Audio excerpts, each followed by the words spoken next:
What if I told you that one phone call changed everything? That a two-time champion walked away from guaranteed rings, from her best friend, from a dynasty. And the reason why? It'll make you question everything you thought you knew about loyalty in the WNBA. This is the story of Sydney Colson, and trust me, you're not ready for where this goes. Las Vegas 2024. The Aces are a championship machine. Back-to-back titles. Audra Wilson is dominating. And right there beside her, Sydney Colson. Not just a teammate, her best friend. Everyone assumed Sid would retire an ace. Why wouldn't she? More rings were coming. The system was proven. She was home. But then, something happened. The Indiana Fever called. And when Sydney Colson hung up that phone, the entire WNBA was about to lose its mind. Nobody was expecting me to be on this team. Honestly. That's what she said. And she wasn't wrong. Because here's what nobody tells you about the Fever.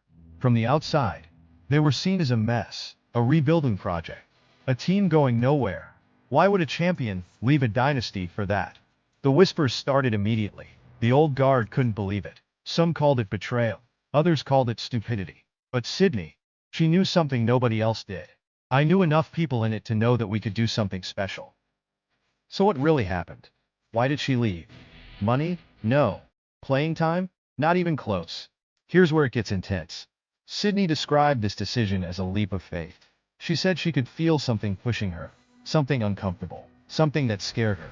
When you could just feel like you need to get uncomfortable, you're being pushed in a direction because it makes you uncomfortable. This wasn't about basketball anymore. This was about growth, about answering a calling that she couldn't ignore. The older I've gotten, the stronger my faith has gotten. I kind of run to the uncomfortable, honestly, because I know on the other side there's going to be some lesson that I needed. Think about that for a second. She chose discomfort. She chose the harder path. But here's the real twist. It wasn't just about her growth. Now we need to talk about the elephant in the room. Caitlin Clark, the rookie who broke the internet, the player who filled arenas, the generational talent that everyone had an opinion about. And here's what the league didn't want Sydney to do. They didn't want her to embrace Caitlin. They wanted distance. They wanted separation. See, there was this narrative that veterans didn't want to play with Caitlin, that she was too much, too hyped, too different.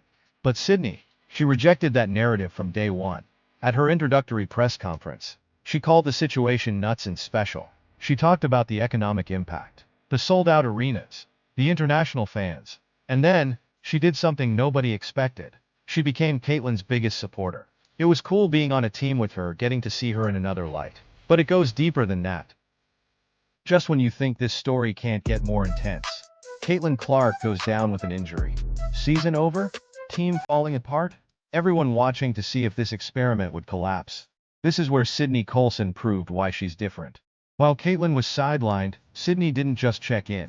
She became her lifeline. I would still be talking to her a lot about, make sure you're still being vocal. You don't want to lose this time with your teammates. She told Caitlin something powerful. Don't let it be a wasted season just because you can't physically contribute. Think about the weight of that. A two-time champion telling a rookie that leadership isn't about stats. It's about presence, about voice, about showing up even when you can't play. And here's what nobody saw coming. Sydney saw Caitlin struggling with something massive. The pressure, the expectations, the money, the attention. Players like Caitlin, Angel, Paige, they come in with notoriety, money, attention. It's a lot for a young person to be dealing with on top of pressure to do well as a basketball player. So Sydney did something beautiful. She helped Caitlin find her lighter side. To see her being jovial and lighthearted and having fun with her teammates, I don't think that was a side people saw a lot last season. But wait, it gets worse. Just when the team was finding its rhythm, Sydney herself goes down. Torn ACL. The leader, the culture setter, the glue that held this team together, gone. This should have been the end. The moment where the haters said I told you so. But here's where the magic happened. Instead of falling apart, the team rallied. They surrounded Sydney with the same energy she'd given them. The same humor. The same love. Even the injured players. We still tried to make it a point to be around for practices. To still be lending our voices. They stayed together. Through injuries. Through losses. Through everything. And you know what Sydney said about it? We did something really special for us to have been together for just a matter of months and not fully healthy everybody at the same time. She even said this. I think we would have won a championship had we stayed healthy. Let that sink in. But here's the craziest part of this entire story. While everyone was focused on basketball, Sydney was building an empire. See, in Las Vegas, she was one star among many. But in Indiana, she became the face. National commercials. TJ Maxx, Ali, Kia, DirecTV. She's doing commercials with Diana Taurasi, Rihanna Stewart, Paige Buchers. Sydney Colson became one of the faces of the entire WNBA. How? I'm just me everywhere I go. Authenticity is going to always get you where you need to be. She bet on herself. She bet on the fever. She bet on Caitlyn, and it paid off. The move that everyone called a betrayal, it was actually the smartest decision she could have made. So here's what this story is really about. It's not about betrayal. It's not about leaving your best friend. It's not even about basketball. It's about having the courage to follow your instincts when everyone else thinks you're crazy. It's about mentorship, about lifting up the next generation instead of seeing them as a threat. It's about building something new instead of clinging to what's comfortable. Sydney Colson didn't betray the Aces. She didn't abandon Aja Wilson. She answered a calling, and in doing so, she changed the entire trajectory of the Indiana Fever. She helped shape Caitlin Clark into a leader, and she proved that sometimes, the uncomfortable choice is the right choice. I hope that it's inspiring to people to just bet on yourself and make yourself a brand.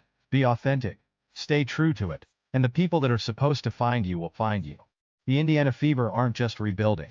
They're building a dynasty. And Sydney Colson, she's not just a champion. She's a visionary.